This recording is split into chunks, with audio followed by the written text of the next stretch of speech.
Αργότερα, μετά το 1870, δημιουργήθηκε και η τρίτη συνοικία του Αγίου Νικολάου, Πιλπίν ή Ποχλού Ντερέ, από κατοίκους χωριών που μετεγκαταστάθηκαν στην περιοχή αυτή. Οι τρεις ελληνικές συνοικίες των Κωτιώρων βρίσκονταν στην παραλιακή ζώνη, ενώ η τουρκική και η αρμενική ήταν πιο κεντρικά.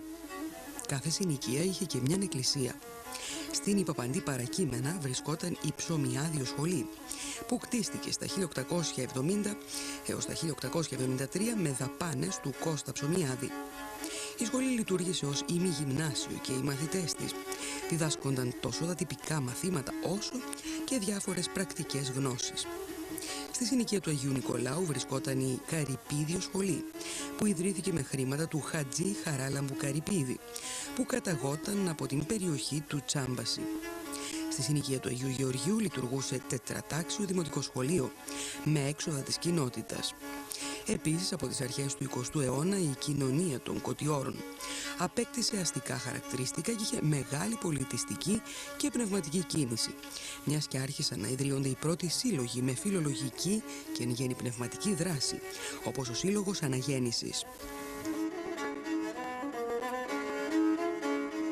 Από το 1908 άρχισαν να ανεβαίνουν από ερασιτέχνες ηθοποιούς διάφορα ελληνικά θεατρικά έργα σε αίθουσες της Ψωμιαδίου Σχολής, ενώ το 1912 ανοίγουν τον πρώτο ιδιωτικό κινηματογράφο στο παλαιό κοινοτικό σχολείο της Ενορίας του Αγίου Γεωργίου. Στις αρχές του 20ου αιώνα τα Κωτίωρα είχαν περίπου 12.000 κατοίκους, εκ των οποίων οι μισοί τουλάχιστον ήταν Έλληνες και οι υπόλοιποι Τούρκοι και Αρμένοι. 19 Αυγούστου 1917 ο Ρωσικός στρατός βομβάρδισε την πόλη.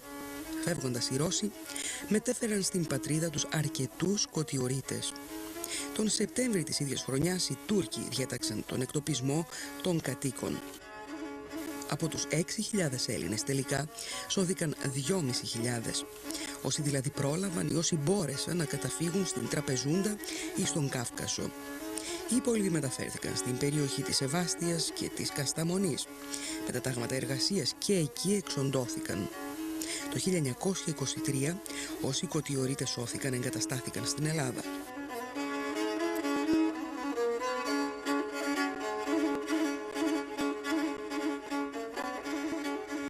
Σήμερα τα Κωτίωρα είναι μια όμορφη παραλιακή πόλη της Μαύρης Θάλασσας. Πάνω στο δρόμο δεσπόζει ο επιβλητικός ναός της Ιππαπαντής, που σήμερα χρησιμοποιείται ως πολιτιστικό κέντρο.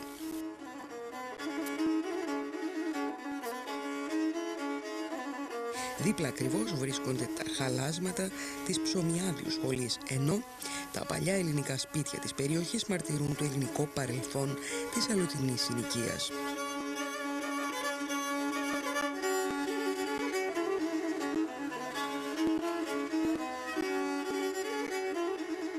Πιο κεντρικά στην πόλη σώζεται η εκκλησία του Αγίου Γεωργίου, που λειτουργεί σήμερα ως κρατική θεατρική σκηνή.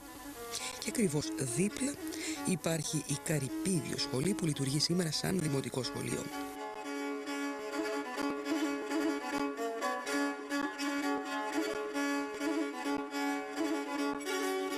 Επίσης, ένα από τα λιγοστά πια υπέροχα ωστόσο αρχοντικά που απομένουν στην πόλη είναι το αρχοντικό Πασάογλου, το οποίο σήμερα στεγάζει το Εθνογραφικό Μουσείο της πόλης, που φιλοξενεί συλλογές από είδη λαϊκής τέχνης. Στον επάνω όροφο του μουσείου παρουσιάζεται η καθημερινή ζωή μιας αστικής οικογένειας της πόλης στις αρχές του 20ου αιώνα.